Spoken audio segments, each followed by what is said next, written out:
Hi అండి. ఈరోజు మన రెసిపీ బీట్రూట్ రైస్. బీట్రూట్ అంటే తినని పిల్లలు కూడా చాలా ఇష్టంగా అడిగి మరీ తింటారు. ఒకసారి ఇలా ట్రై చేసి చూడండి. ముందుగా బీట్రూట్ తీసుకుని ఇలా చెక్క అంతా తీసేసుకుని ఒక్కసారి వాష్ చేసుకుని ఇలా సన్నగా తురుముకోవాలి.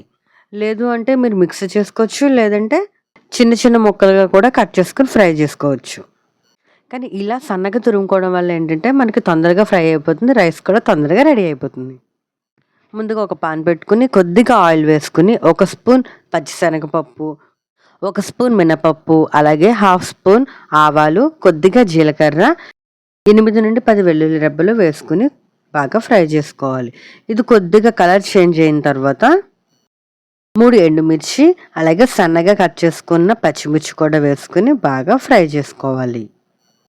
మీకు కావాలి అంటే వెల్లుల్లిపాయని చిన్న చిన్న ముక్కలుగా కూడా కట్ చేసుకుని ఫ్రై చేసుకోవచ్చు.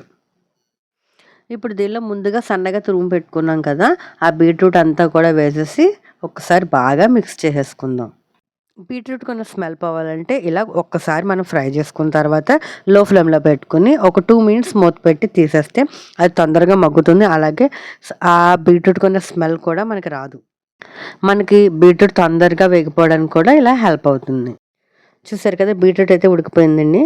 ఇప్పుడు మనం ముందుగా అన్నం వండి పక్కన చల్లారబెట్టుకున్నాం కదా, ఆ రైస్ అంతా కూడా కొద్దిగా ఈ బీట్రూట్లో వేసేసి బాగా కలిపేసుకోవాలి.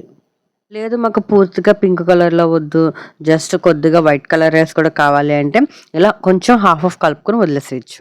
నేనైతే పూర్తిగా మిక్స్ చేస్తాను. ఇప్పుడు ఇందులోనే కొద్దిగా పసుపు, అలాగే మనకి టేస్ట్కి తగినంత సాల్ట్ కూడా వేసుకోవాలి. కొద్దిగా గరం మసాలా, అలాగే ధనియాలు, జీలకర్ర పొడి కూడా వేసుకుని ఒకసారి మనం బాగా మిక్స్ చేసుకోవాలి. దీనిలో మనం ఎడిషనల్గా కారం, పచ్చికారం అయితే వేయాల్సిన అవసరం లేదు.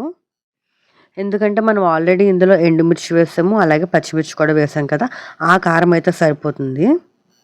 అంతేనండి, మన బీట్రూట్ రైస్ అయితే రెడీ అయిపోయింది. ఇక లాస్ట్ అండ్ ఫైనల్ టచ్ కొద్దిగా కరివేపాకు కానీ కొత్తిమీర కానీ వేసుకుని ఒక్కసారి బాగా మిక్స్ చేసుకోండి. చాలా కలర్ఫుల్గా టేస్టీగా ఉండే మన సింపుల్ రెసిపీ బీట్రూట్ రైస్ అయితే రెడీ అయిపోయింది. ఇంత కలర్ఫుల్గా ఉండే ఈ చిన్న సింపుల్ రెసిపీని మీరు కూడా ఇంట్లో ఖచ్చితంగా ట్రై చేయండి. చాలా చాలా బాగుంటుంది. పిల్లలైతే చాలా ఇష్టపడతారండి. సో మీరు కూడా ఇంట్లో ట్రై చేసి ఎలా వచ్చిందో కామెంట్ సెక్షన్లో కామెంట్ చేయండి. ఈ వీడియో కనుక మీకు నచ్చినట్లయితే లైక్ చేయండి, షేర్ చేయండి అండ్ ప్లీజ్ సబ్స్క్రైబ్ చేసుకోండి.